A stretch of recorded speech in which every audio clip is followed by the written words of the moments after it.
In this guide, I'm going to be showing you how to fix the Fortnite controller platform setting that keeps resetting on Nintendo Switch 2.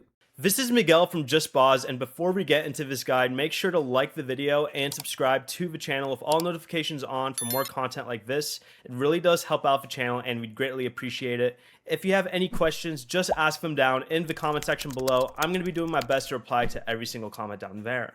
This is currently a known Fortnite issue and not a problem with your Switch 2. Epic says the controller platform option under controller mapping can automatically switch back to the default controller after you select a different platform. You can still press the plus button on your controller, go ahead and get to the menu tab and select settings, go over to the controller mapping section right over here, and change controller platform to the option you want and press X to apply. However, if it changes back again, there currently isn't a permanent fix you can do from the Switch 2. Epic has confirmed they're aware of the issue and says it will be fixed in a future update.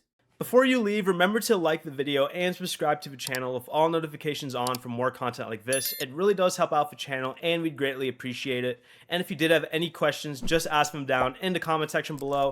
I'm going to be doing my best to reply to every single comment down there. Peace.